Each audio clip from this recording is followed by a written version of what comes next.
Okay, so this week we're talking about the latest movie from, is it Universal? Universal Studios. So we're talking about Puss in Boots, and this one is it The Last Wish? What's the subtitle of this movie? Yeah, The last, yeah, I The think it last, is the last yeah. wish, yeah. So if anybody isn't familiar with Puss in Boots, it's actually a spin-off of the very popular Shrek franchise. I've lost count of how many Shrek movies they've made. Too many is the answer. Yeah. Was there only three? I don't know. 3 or 4. No, it's Four or way five. more than three. Yeah. And on top of that, like the fun fact is, I never even knew there was a second Puss in Boots movie. This is actually the third one. So No, so that second one is actually like a 13-minute short film that I realized. I realized it wasn't actually a proper film. So Right. this one is technically the second proper movie, The Last Wish. right. Okay, fair Yeah. enough. Okay, cool. So yeah, so this is what, like 2.5 or yeah. I guess so, yeah. Technically, this is the second movie, then I guess. So Yeah. yeah, this movie basically follows the adventures of the titular Puss in Boots. He's basically like a play on, I guess, the Mask of Zorro. Hence why he's played by Antonio Banderas, who was the same actor. He's actually doing the voice of Puss in Boots. So this movie is sort of like a conclusion to his saga, or his basically his overall story, and as the title goes, basically he is in search of a final wish to basically prolong his, not to give too much away, but as he's a cat, he has 9 lives, and he realizes that he's been on so many adventures, he's been so many sort of like skirmishes, pitfalls, all of this like craziness he's done over the course of his career, over the course of basically being who he is. He realizes that basically death is near. He's no longer the spring chicken he used to be. Now he has to like watch his back and take care of himself. And there's a lot of like really, really powerful themes in this movie. Yeah. That we will obviously discuss in a bit, but yeah, just the broad strokes of the story is that he's after this, or he hears about this, this fabled wish that can grant any kind of, pleasure or luxury, and it's pretty obvious what his motivation is to extend his life. But the problem is that he's not the only one after this wish. There are a few other characters that are after it. Yeah, he's gonna have to compete with. So yeah, I mean that's pretty much the jumping off point of the story. But I just want to, like, before we even get into ratings, and obviously I'll let you guys jump in, but I just want to say, like, I actually love this movie from start to end. I will say that now, like, just every moment of this movie was pure joy, especially the animation, because it's just the way the animation kind of flows, and the camera angles, and like how everything is shot, how everything looks just in general. It's beautiful, very beautiful, and it uses that same animation style as Into the Spider-Verse, which is why this movie is getting so much critical acclaim. But yeah, anyway, I think I've said too much. Anyone want to kind of? No, I think just to echo what you said, I think the themes and the story, which we'll get into, were well and good to immerse yourself in. But I do think the animation was one of the strong points of watching the movie, because I think immediately you start to draw parallels of Into the Spider-Verse, especially with the action sequences and whatnot. I think the animation kind of slightly changes with like action sequences and the more kind of slow-paced scenes. So visually, it was definitely very good to watch, with all the flashiness and animation. That was all good and cool.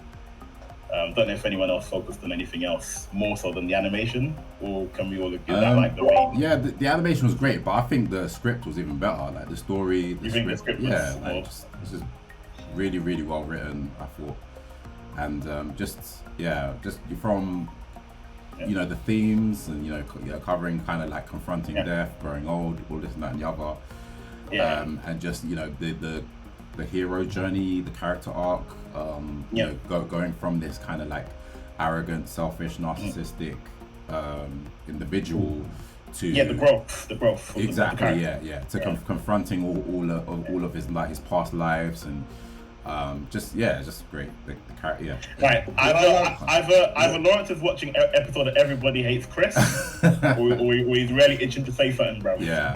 Hey man, I want everybody to jump. I want chimes in and maybe ruins the yeah, man. Like, dude, honestly, I think it was great that from a franchise like this, they could have easily made like a cash grab kind of like, you know, just put out anything for like kids to watch and for them to enjoy, because they'll probably enjoy anything these days. And to actually just not go that route and actually create something creative and like put a lot of effort into the animation and the script, as you guys have mentioned already. I just always appreciate when they actually try, rather than in this current era where we're in, where a lot of people don't seem to be trying as much.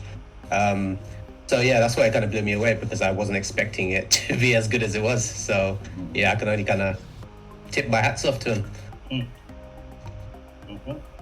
Yeah, I think my problem probably was Pete's reigning endorsement of this, because obviously he raised the expectation. Because obviously I would have expected nothing from this movie. yeah. And Pete not said anything.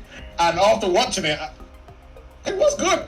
Yeah, the animation was great and all that, but I didn't come away from the movie thinking this was an amazing movie that I have to watch again. I thought it was a very good animated movie. But yeah, I didn't fill me with that feeling that you guys seem to have taken away from it, where, I'm not sure I would call this. The animation was great. The script, it was serviceable. It was good. I don't have any problems with any of it. It never blew me away and like it did for you guys. So I agree on this. I don't think. I mean, I wouldn't. It certainly didn't blow me away. Like, you know, more epic. There are epic films that you watch which are just like wow, like Interstellar, for God's sake. Those are like movies that really blow it. But I did really like the consistency and how it kept bringing things back to the main themes of like morality, personal growth, that kind of stuff. I think it was more of the fact that there were certain things in the movie which you could relate maybe to your own personal life through and throughout. So although it wasn't amazing, you could watch it and connect with the characters, some of their difficulties, some of their stress and anxieties, that kind of thing. But yeah, I think it was the relatability aspect which made it a good movie for me. Not amazing, but good enough to certainly feel something towards it. Yeah. Oh, yeah. It looked pretty. I'm with Lawrence. It didn't make me feel like it was amazing anyway. It was a good movie for a movie based off of Shrek. Like Ruben said, it had the tones. It was trying to teach kids stuff. And aside from that, it was just kind of meh. Yeah, I think like just going off what Subi said, I definitely see that there are some modern day maybe Disney films, animated films, movies directed at kids, which don't really focus on kind of the deep undertones which adults can watch and appreciate as much as kids can appreciate the things that are meant for them. I've started rewatching a lot of the kind of older kind of movies that I used to watch as a child, and those used to have a lot of kind of deep layers and undertones, which when you rewatch as an adult, and some other undertones as well. We won't get into that. We will not be getting into that today.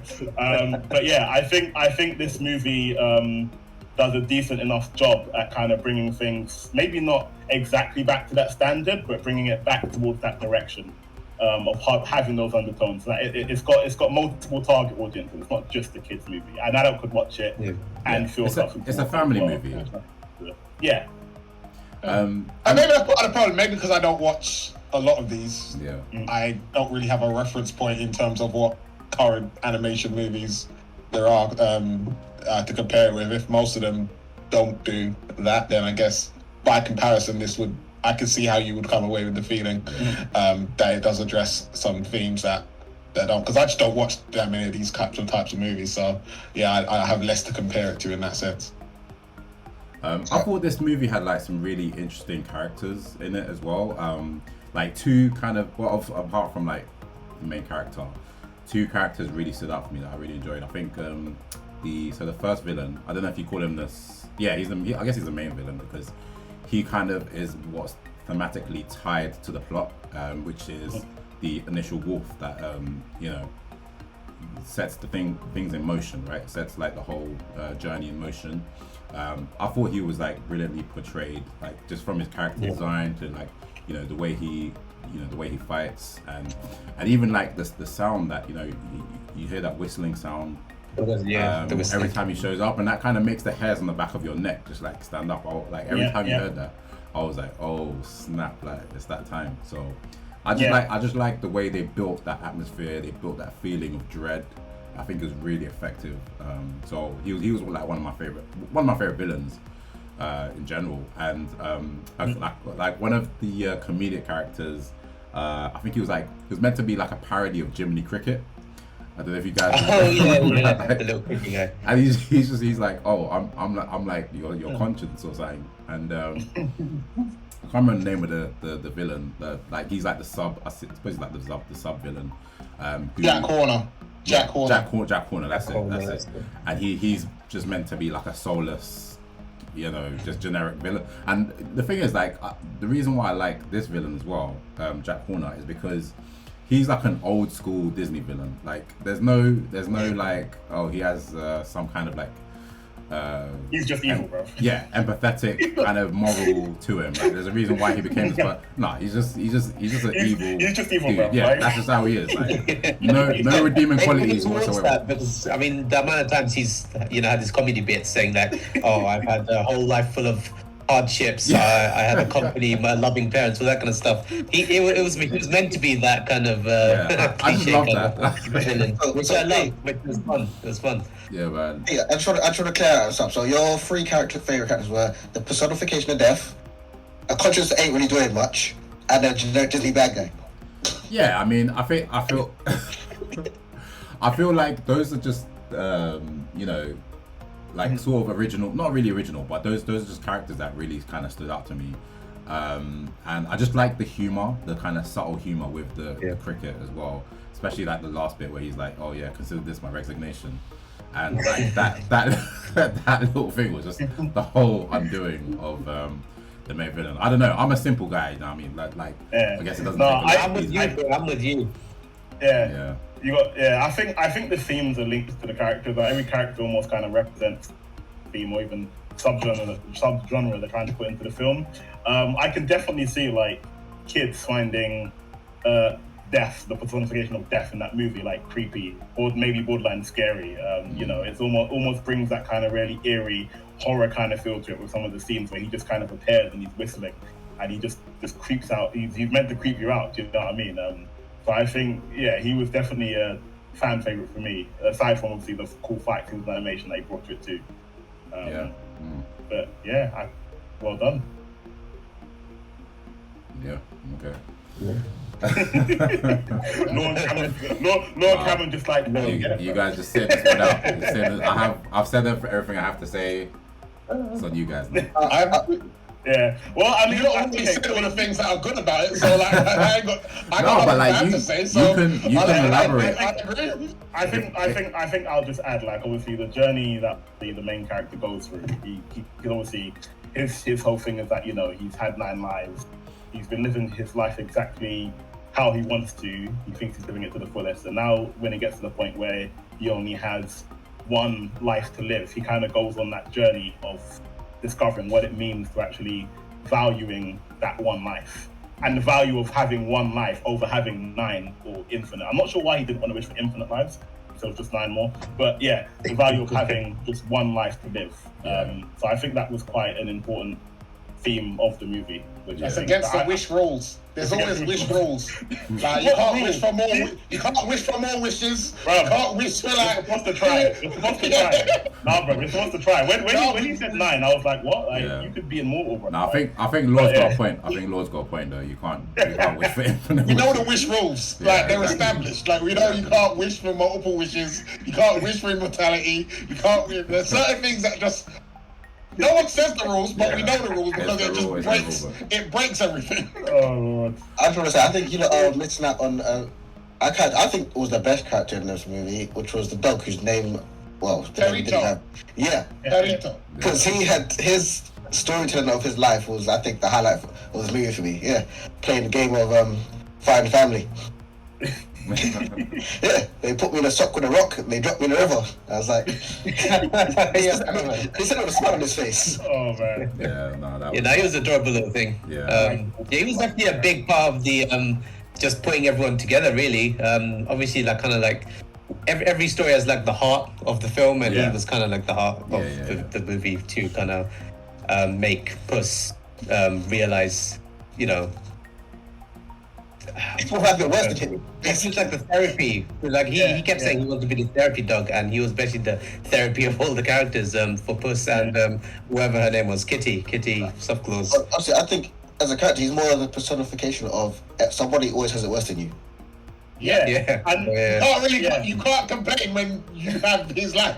Like, it's difficult to complain about your life when you're looking at my man, trying to get off by his own family, and then they're trying to ditch him, and then he's still wearing the murder weapon. He's still wearing the murder weapon, bro. The sock that ain't true him, he's wearing it, and he's happy about it. You know what? When you think about it, it's kind of ballsy that they went down that path in a kids movie, actually. Like, but that's one of the things that obviously a child watching that won't necessarily pick up on that to that extent. But obviously we're watching it and we're just like, that's deep. That's kind of deep, bro. Like, and that scene with the bears and the dog, and I was just like, I want to know what he said, because their faces were just like, you can't say that. Yeah, he was like a very his character was like very like kind of innocent and truthful as well. And I love just like some of the kind of just like innocent lines he had. Like there was a scene where like he's, I think when they're on the horse and carriage, and I think I can't remember the other cat's name, the grey one.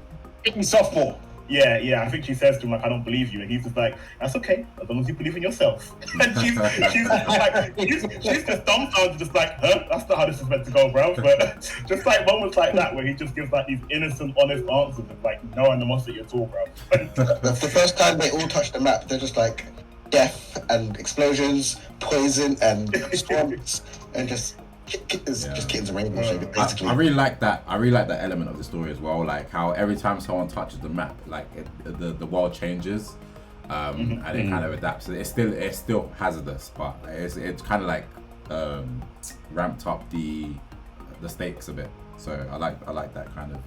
It tells you more about them themselves and what their wish is going to be. Because obviously with Goldilocks, her one was nostalgia and everything, and like wanting a family. Like all the different points were like very integral to the character and their personal story, which was really great, I think. And really well done. It had a lot of good ideas actually. There's a lot of good ideas. Yeah, absolutely. One thing, and I think in the end it was good. It was good. I guess just from kind of the kind of message to children watching it, and I guess what adults too. It was good how they tied it in towards the end, that the characters kind of found what they were looking for on their own by the end of the film, to the point where they didn't actually need to rely on the wish. That's kind of like a quite simple kind of message to put across, but well done. It took them the whole journey to discover that. Sure.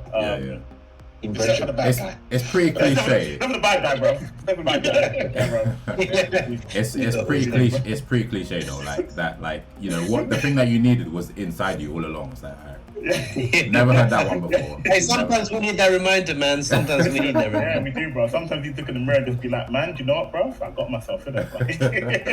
Sometimes you just stop and smell the flowers. Yeah, man. Yeah, damn right. One I would have preferred if they one of them just made a stupid wish. Like just like you go through all of that and then not make a wish. Like I just like, even if it's a dumb wish, like wish for a cup of milk or something. Just like it's always that they never or no one needs to wish, so we're just gonna not use it. I was like, we're here now. Just wish for something. I think the problem was like you had to say that whole line thing, so they're like, "Oh, screw this," and they just And the map burn up. Yeah. One question though. Yeah. So they never really chose not to, really. Because, temptation was taken out of their hands, sort of. How could they get out of that first? Or is there a forest anymore once the star goes? I don't know. That's a good point. Yeah, maybe. At the end it kind of exploded, didn't it? And turned into fireworks. So I guess the whole. Actually, I don't know. Fuck it. The answer to your question is gave up straight away. The answer to your question is don't worry about it. It seems like the map controlled the forest. It seemed like the map controlled the forest, so if the Yeah, map's gone, I guess yeah. the forest controlled it. Let's just That's say all the guy would do. they got teleported out, bro. Yeah. They got teleported. They wish to get out. That was their wish. Let's get out of this forest, bro. One thing I wanted to Because, know. like, you know, when they actually went in the thing, it was like an Elden Ring looking like. It was like Elden Ring, basically. You just Yeah. go into the thing, and they probably found a portal to come back out. Boom. Explained. I wanted to understand because you know how Puss has 9 lives, right?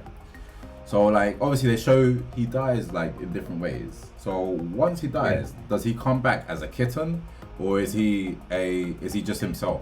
Like No, he comes back fully. He comes back as himself, as a fully grown cat, because that's what happened in the movie. When he lost his 8th life, he woke up again. Yeah, for him, it's like blacking out. For him, it's supposedly like blacking out. He barely realizes, probably even realizes, like when he's lost a life. The guy had to tell him, "Oh, you died." Though there must be a reset though, so it's probably because like remember there was a bit where he's like really buff, so I'm guessing he just turns back into like a normal. That's adult. what I was thinking. So, I don't think it's a kid. Yeah, his whole physique has changed. To be fair, I thought that was just like I thought that was just a cartoony thing. I don't think he was actually that buff. I thought they were just portraying him as that because that was his. I don't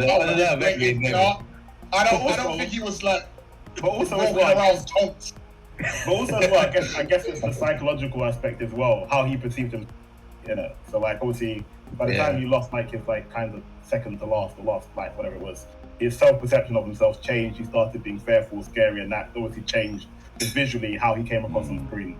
Kind of, it's kind of a thing where like how you see, kind of thing, I guess.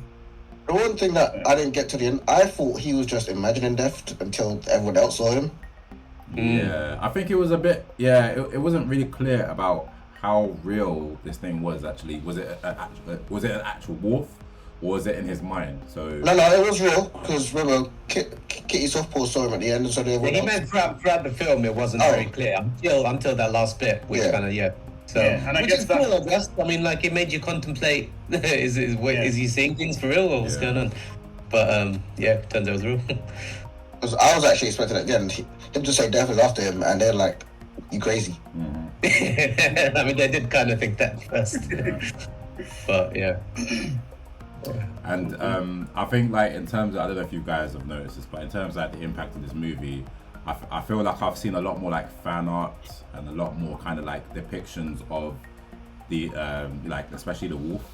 So I feel like I haven't come across them yet, but send me some pics. I'll send you some. I've seen some really good ones. But I feel like it will become like quite significant in pop culture. Because as I said, I think that is mainly due to the animation style than anything else about the movie. I mean, animation stuff as well as the actual creativeness of the characters. Because honestly, that wolf design is just so cool. So I can see why that one's a particular fan favorite, especially to draw. Because I just love good character design. Yeah, definitely. Does anyone know the voice of the wolf or any of the other characters apart from? I saw it in the credits, but I didn't recognize his name. Oh, Agnar Mora. He's a comedic actor. He's been in quite a few things. I think you would recognize him if you saw his picture. Potentially, I don't know. But I recognize him. Like any films or characters? Let me see. I can't remember off the top of my head. Because when I heard his voice, like I feel like I should know this guy, but I don't. Yeah, he's never been like a main guy. Like he's always been like one of the side characters. Yeah. Okay. So it's hard to pick out one.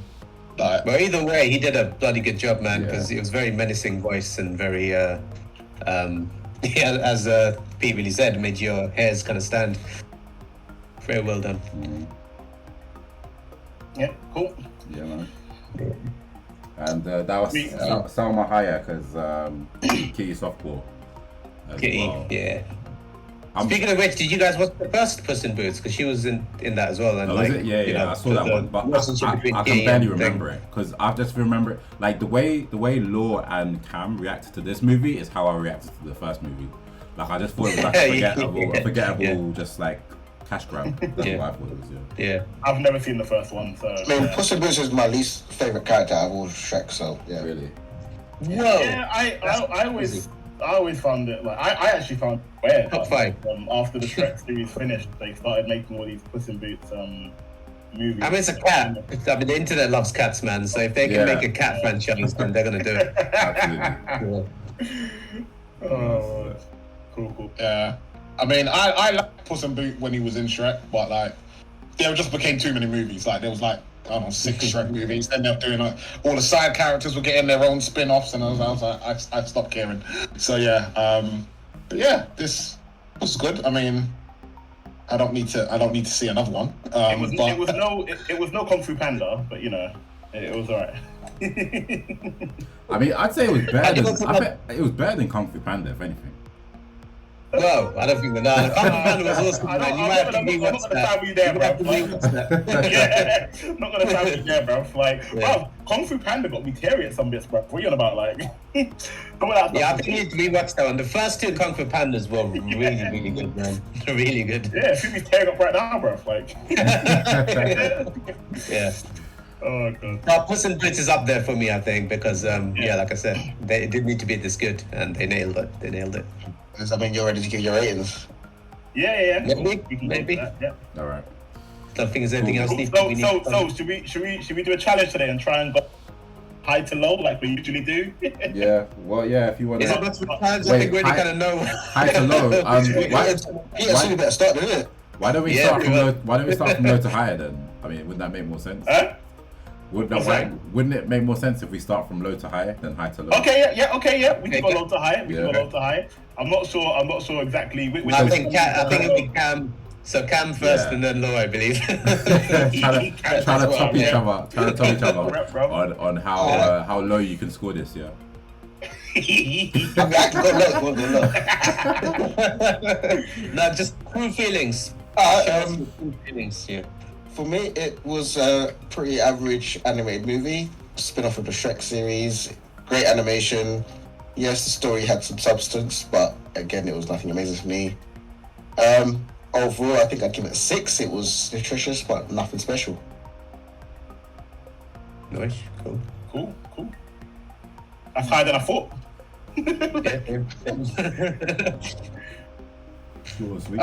Yeah. All right. I assume you want me to go next because you're assuming that I'm going to obviously rail against the movie. Similar to Cameron, I think it's a bit better than a 6. To be fair, I thought it was a good movie. Didn't outstay its welcome. I was interested the whole way through. The animations were great. Characters likable. I like Goldilocks and the 3 bears. I love their dynamic as well in the story as well. The wolf looked pretty badass, in the fight scenes. But yeah, I didn't come away from this movie thinking this wowed me or blew me away, or so I thought it was very good or amazing or anything like that. So I would give this a 7 out of 10. It was well prepared and presented. Cool. I think I'm probably gonna go next. These scores are higher than I thought. You guys are hitting it below 5, to be honest. Well, you keep thinking that we're gonna butcher like the. You are the butchers. You are the butchers of the group. To be fair, I've been recording our scores. I can show you who the butchers are. I can go back and show we can see. We should go through those. No, we should. We actually should. I'm actually one of the nicest people when it comes to reviewing movies. I think you'll find. Shocking. I'm on both ends. Like I've got the most 10s, but I'm the only one with a 1 as well. Oh man. I think quite similar to Law. That's surprising that you gave it 7. I did think the movie was amazing. I think the things that got me most to enjoy the film were the animation and the actual themes that the movie carried from start to finish, and the journey of the characters in real life. That obviously, like we said, quite cheesy. You already have a need if you look inside yourself, kind of thing. They discuss that throughout the journey. And I like that. I'm into cheesy. I like seeing that every now and then. It just be, too overly complex. So that was cool. I do think it was the kind of movie where I personally think I would have enjoyed any movie that carried those themes well enough. So I've never really been a massive fan of the Shrek series. I enjoyed the first couple of movies, but as far as the spin-offs and other characters go, I've never really given it much thought. So when I heard Puss in Boots, I was just like, nothing special. And yeah, I still don't really feel any real affinity towards Puss in Boots as a franchise or character. It's just that this movie happened to carry some themes that I think were quite meaningful to me and executed well enough that I could appreciate together with the animation. So yeah, I'll give it a 7 as well, right there with Law. Wouldn't give it any. So you're a butcher as well. Welcome to my fellow butcher. Fine, I'll give it 7.1. 7.1. There you go, bro. There you go. We don't do point ones out here. We don't do point ones. I was expecting to say like 8 or 9, bro. Nah. Do you know what? When you guys were like 5, 7 up, whoa, like we're getting close to 10 already, bro. What I is said this? 6. Yeah, 6 or 7. Yeah. Cool. All right. So I think I'm gonna go next. So yeah, thoroughly enjoyed this movie.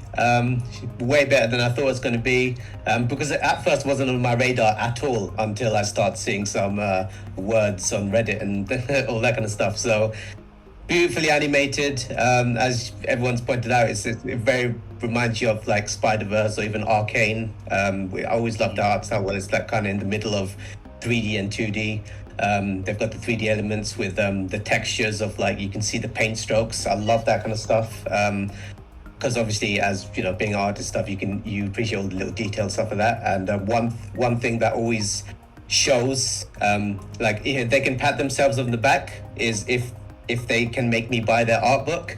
And yeah, this is definitely going to be one of those ones after this review, I'm going to Amazon and buy the art book for this one, because yeah, honestly, the animation and the actual art style really got me going, as well as the character designs. The wolf, I guess the wolf was the best one for me, but again, with all the other characters, I can see the creativity behind. Jack Horner, I wasn't really aware of that nursery rhyme or whatever it was, so that was a very interesting take on him. As well as all the characters. Goldilocks, I love the way that it's like a proper family, and the 3 bears, that was a really cool dynamic and a really good relationship. I really appreciate that. Creativity like that I can always really appreciate, when they can take something old and just change it into something more interesting. So that was really well done. And yeah, as you guys have said, the themes of the movie about knowing yourself, and as well as kind of accepting death, or like appreciating your life for what it is, that was always really nicely touched upon. And sometimes those little positivities, even though it can be cheesy, it's sometimes nice to be reminded of it. So I always like that kind of stuff. And yeah, I just like Puss in Boots. I'm a fan of cats, what can I say? So that's always like a +1 for me. So yeah, all in all, a very enjoyable movie. So I'm going to give it a solid 8 to 8. Let's say 8.5, which is succulent and juicy for me. So it's an 8.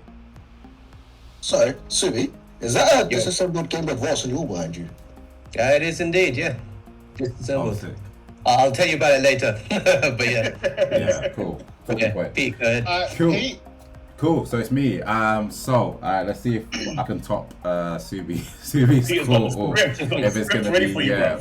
I know About to blast away. you guys are on the edge of your seats. So yeah, basically, I just want to first of all like apologize for overhyping this movie. If I somehow influence your enjoyment of the film, that wasn't my intention.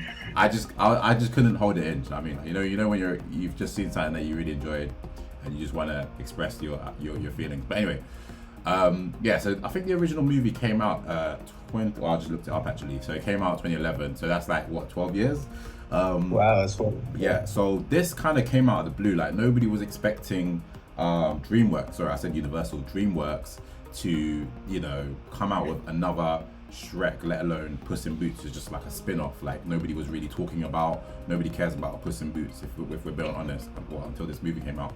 So not the fact that they actually like went in and made this movie, but they actually like put time, effort, creativity, blood, sweat, and tears. You can just see it. Everything just comes out on the screen. Like they didn't like, well, in my opinion, obviously they didn't just like do a kind of like by the numbers movie. They actually went above and beyond, like animation, choreography. As I said earlier, the way like I don't know if you guys know what like animatics are, or like when they're doing like an animation scenario, they do the what do you call it,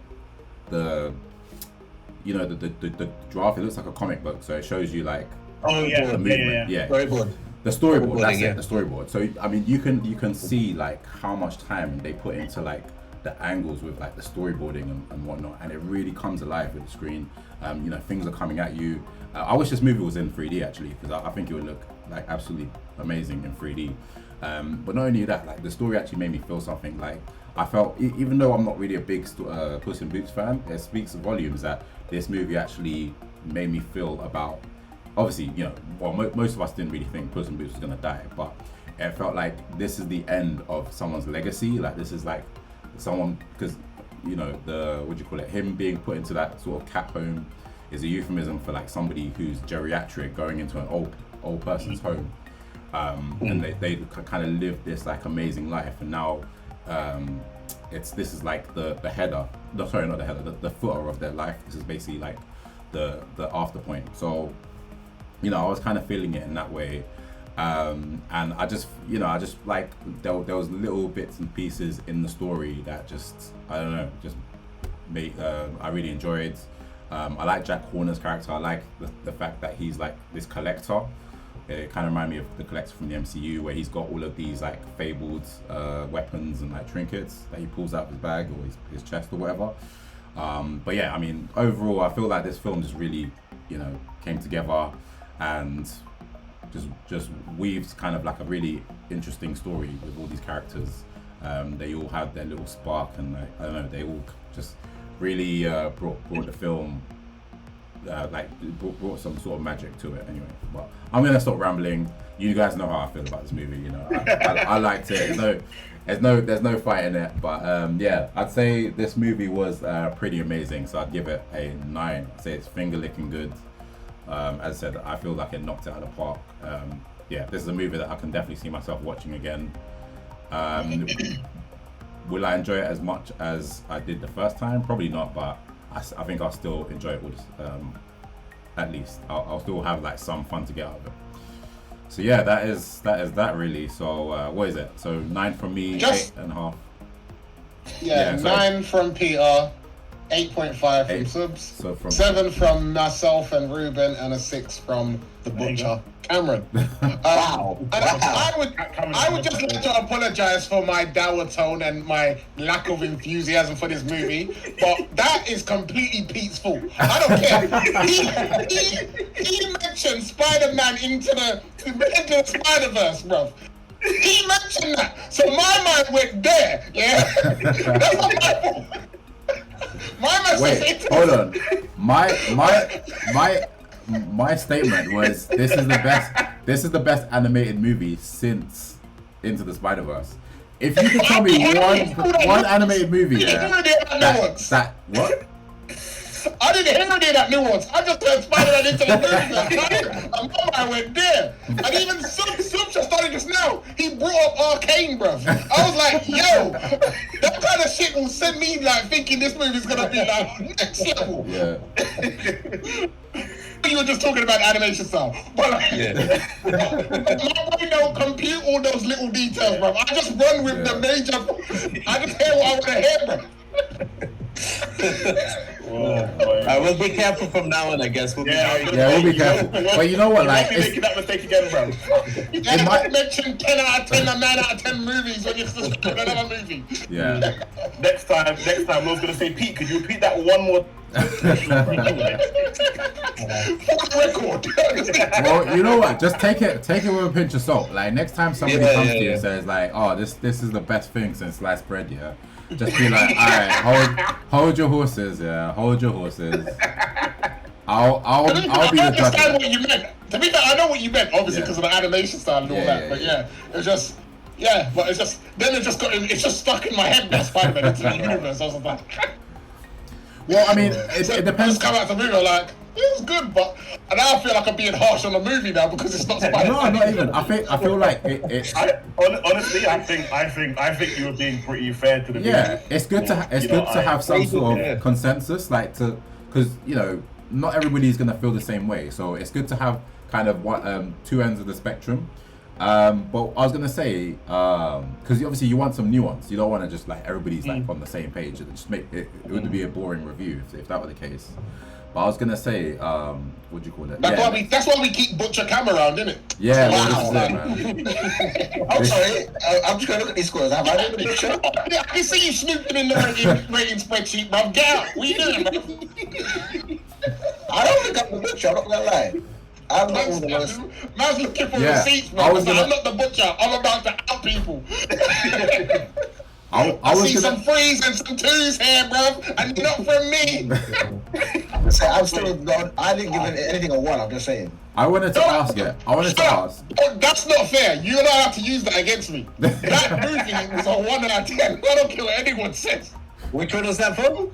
4 Love and Thunder. That was a 1 out of 10. I don't care. Oh, is that what you gave it? Is that what you gave it? Yeah. Oh wow. Okay. To be honest, I still think Pete's 3 out of 10 for Batman was worse than when by 1 out of 10. mate, I stand by that. I stand by that every day. I'm sorry. I'm sorry, Subi. I'm sorry, Ruben, but I can't do it. I thought that was being generous. I still don't understand how that happened, to be honest. I just block it out of my mind. Mate, I thought I was being generous. I was like, all right, I'll give him a break. Let me give this free. Yeah, at least my one came with a rant. At least I had a rant with it. I had some sauce. Mine up. You were all calm and collected throughout the whole review, and then you came out of the blue with a 3. I was like, what? Yeah, that's actually a big show. You said so many positive things about it, and then you back it up with a Well, I wanted to be a surprise, to be honest. But no, but changing. It was, bro. That was TV gold, bro. We need to clip that. Like YouTube, TikTok, or whatever. Just before we wrap up, yeah, just quickly, because you were saying like, all right, you can see the comparison with, okay, if you're gonna put this in the same conversation as Into the Spider-Verse, I can relate with you if you're talking about animation. Clearly, this is not on the same level as Into the Spider-Verse for you. So what is it about on the same planet? What's that? Not on the same planet as Into the Spider-Verse. Yeah. But I want to know, what is it about Into the Spider-Verse that elevated that movie above this one? Just anything. That's the first thing that comes to mind. Well, one of the main things is obviously my huge Spider-Man bias. Okay, I have fair to enough. All right, put that cool. in there. Okay. That's my fault. I love Spider-Man. Yeah. I grew up with Spider-Man. Yeah. Yeah, that's I couldn't care less about Puss. So that's a big part. On top of that, I did like the story. It was fairly unique in how it was told, in terms of, you know, like, you had fucking Spidey, Porky Pig in it and shit. Like, that's random as hell. Like, you know what I mean? And stuff like that. I'd have to watch it again to remember more about it, because came out quite a few years. The soundtrack as well was banging. Yeah. Like, any movie that has a soundtrack that I Spotify, bro, that has to Visually, get a it few was bits of mind praise. blowing, like hands down.